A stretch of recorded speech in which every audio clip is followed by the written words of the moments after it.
en verdad y con íntegro corazón, y que he hecho lo que ha sido agradable delante de tus ojos. Y lloró Ezequías con gran lloro. Y el profeta Isaías iba de camino saliendo del lugar donde estaba Ezequías, y a medio patio Dios vuelve y le da palabra y le dice: regrésate y dile a Ezequías que he oído su oración, que vi sus lágrimas, y le añado 15 años a su vida. Cuando yo oí el mensaje, la situación que estoy pasando con mi papá, que el cáncer le había regresado, regado por todas partes, a mí me llenó de mucha fe, mucha esperanza, y decía: wow. Le di la palabra a mi papá la leyó conmigo, y lloré y ayuné y qué sé yo, y la condición de mi papá iba en peor, en peor, en peor.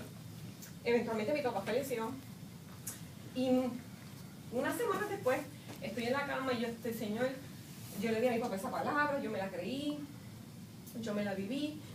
¿Por qué? O sea, porque mi papá se tenía que ir, y a mí hay otros ejemplos en la Biblia, y bueno, fue bien personal.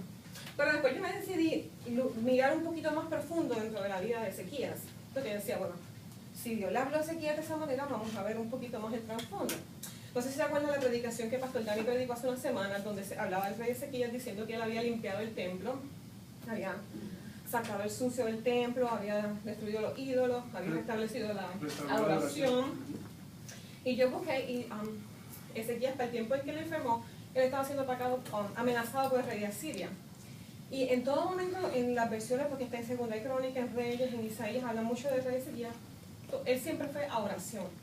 Él siempre lo tenía todo delante de Dios. Lo que me hace pensar que la vida de oración de Ezequías era bien íntima, porque todos sus asuntos él lo llevaba delante del Señor. Si miran cuando él le ora a Dios, él le pide a Dios no de una manera, por favor, Señor, sáname. No, él está con una seguridad, porque él le dice: mira que he andado delante de ti con íntegro corazón. A mí no sé cuántos de nosotros estamos ahora mismo en una situación de poder decirle a Dios: mírame, que estoy íntegra, mírame mi comportamiento, mírame cómo yo me comporto delante de ti. Amén. Por favor, otórgame esto. Me hace entender a mí que Ezequías estaba bien seguro de su posición con Dios. Él no tenía ninguna duda.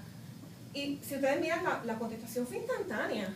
Ezequiel no tuvo que orar 3 semanas, ni ayunar 3 meses. Isaías iba en medio del patio. Cuando la oración le fue contestada, ahí está, 15 años más de vida. Yo me imagino, Dios vio el dolor de Ezequiel, porque dice que lloró con gran lloro. Para mí, gran lloro es una desesperación. El gesto de humillarse, porque él dice que él se volteó a la pared. Y como lo pidió.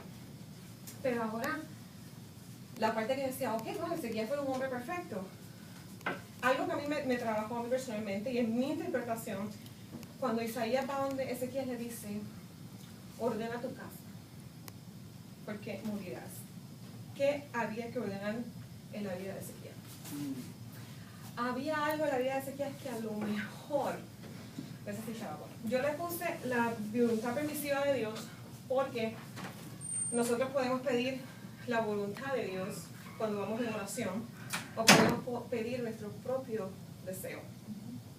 Ezequías lloró con el lloro y pidió a Dios que se acordara de eso. Yo pienso que Dios sí le otorgó a Ezequías por su obediencia, por la vida que él llevaba delante de Dios, por su fe en él.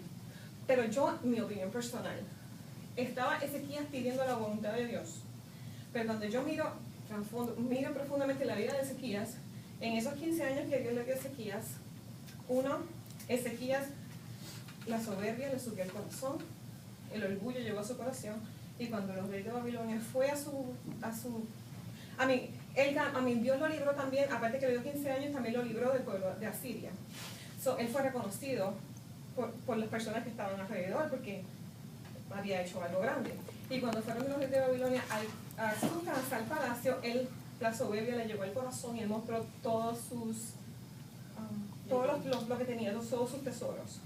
Y aparte de eso, él engendró en esos 15 años a Manasés, que fue uno de los peores reyes, que se encargó de destruir todo lo que su papá había hecho. Mi punto es, como en la enfermedad de mi papá, yo primero oré por sanación, y oré que por favor Dios lo sanara, y después eventualmente mi papá, mi mamá y todos oramos que se hiciera la voluntad de Dios. Mi papá falleció, pues esa era la voluntad de Dios. Ahora le pregunto a ustedes, ¿ustedes están orando pidiéndole a Dios la voluntad de Dios o ustedes están orando pidiendo su propia voluntad.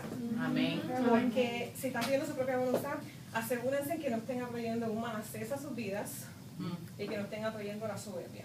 Porque los 15 años que Dios le dio a Ezequías, obviamente, fue un gran rey, fue una gran persona, y en esos 15 años engendró a alguien que iba a destruir todo lo que él había construido, y la soberbia entró a su corazón.